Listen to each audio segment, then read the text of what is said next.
That was the year. That was the year. Recreating notable events of passing time. Reviving memories of men and women who have contributed to the history of a modern world.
1920, that was the year.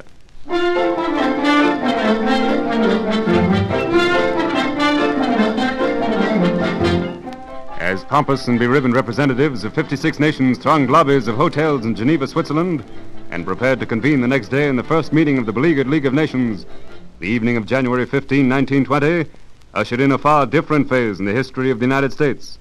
The Volstead Act, which was to put teeth into the Prohibition 18th Amendment to the Constitution, was to become effective at midnight.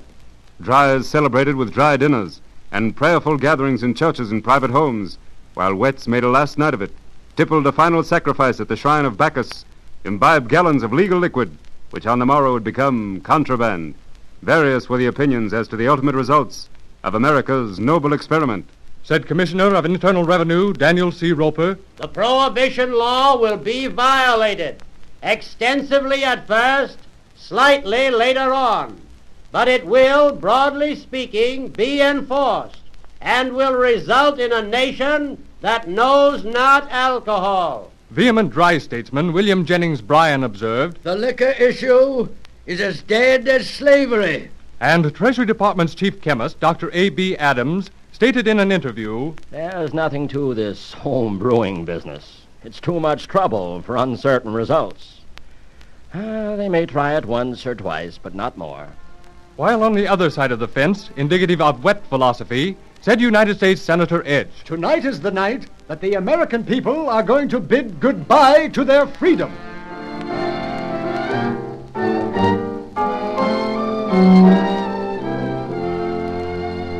"1920, that was the year." On the grounds of an estate in the picturesque town of Emmeringen, Holland, a stocky, Teutonic 69-year-old man fills his days with reading the classics, conversing amiably with village youngsters, and sawing cordwood.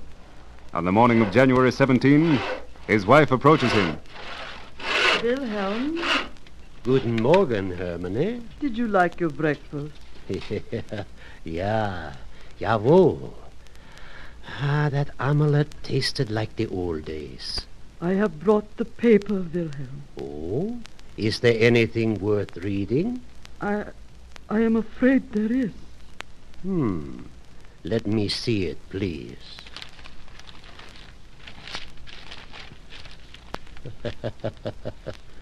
So, the Allies are trying to bring me to trial, eh?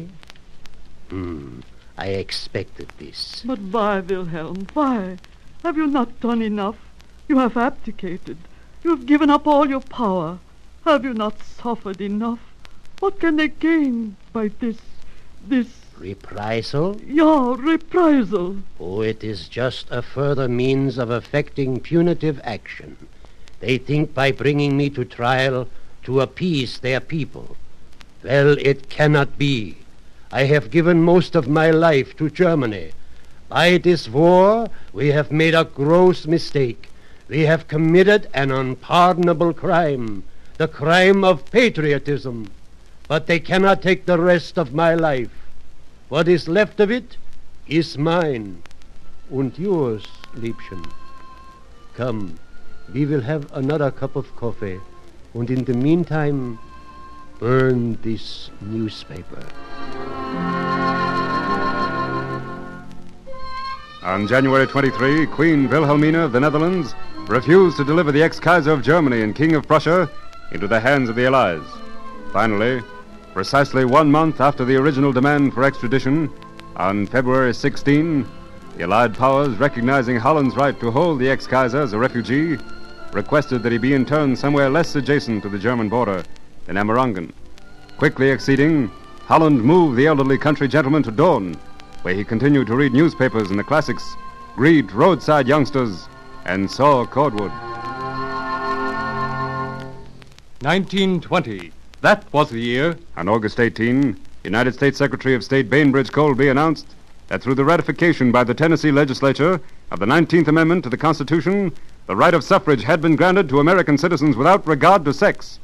In other words, in the ensuing national election, there were to be 9,500,000 feminine voters added to the polling lists. Said Governor of Ohio, James M. Cox, Democratic presidential candidate. The civilization of the world is saved.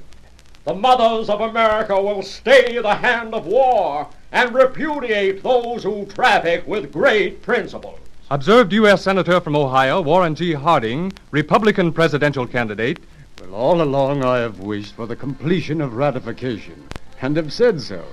So I am glad to have all the citizenship of the United States take part in the presidential elections. Said ardent suffragist Mrs. Carrie Chapman Catt. We suffragists have worked so hard and against such great odds that we have forgotten how to play.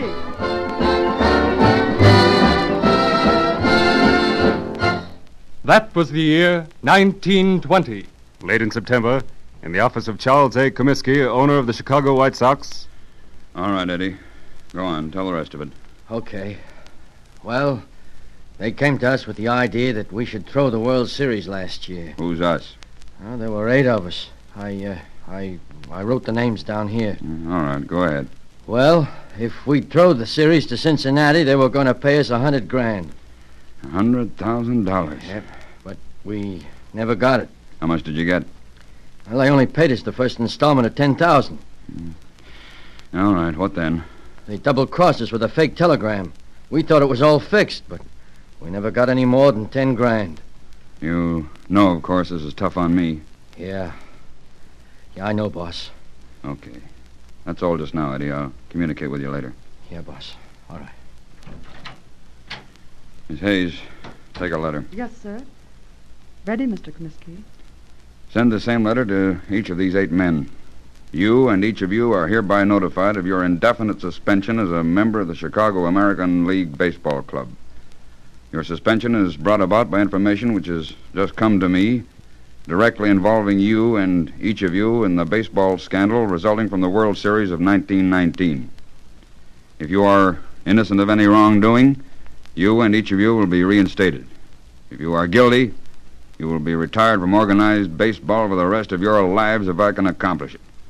Until there is finality to this investigation, it is due to the public that I take this action, even though it costs Chicago the pennant. Chicago American Baseball Club by Charles A. Comiskey.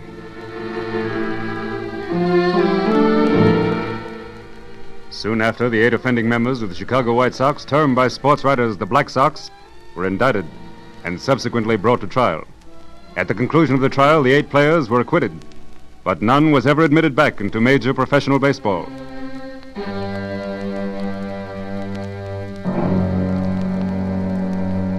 $1920.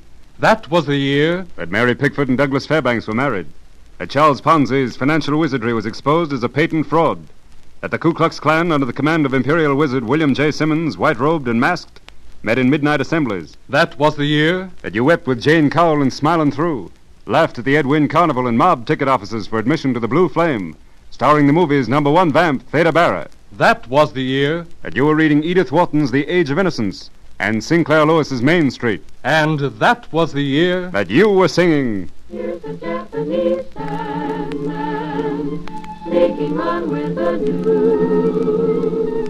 Just an old second-hand man to buy her all day from you. He will take every sorrow of the day that is through, and he'll give you tomorrow just to start life anew. Then you'll be a bit older in the dawn when you wake, and you'll be a bit bolder. You will be a little hope with the new day you make. Ah, here's the Japanese sandman, trading silver for gold. Just an old second-hand man, trading new days for old.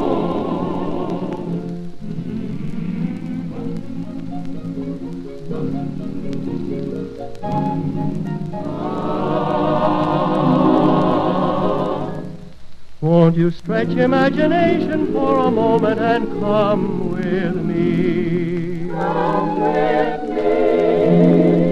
Let us hasten to a nation lying over the western sea. Western sea.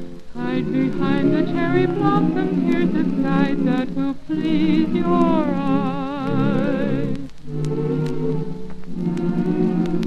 There's a baby with a baby on the track singing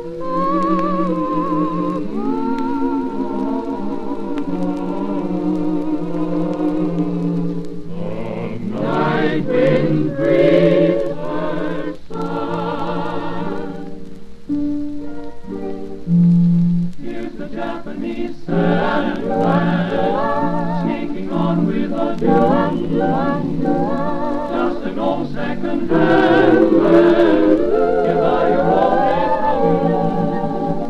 from. He will take every sorrow of the day that is through,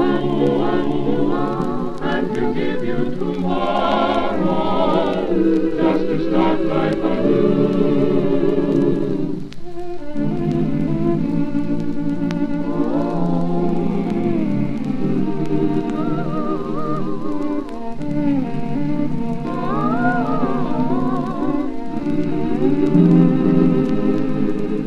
There's a Japanese sandman trading silver for gold.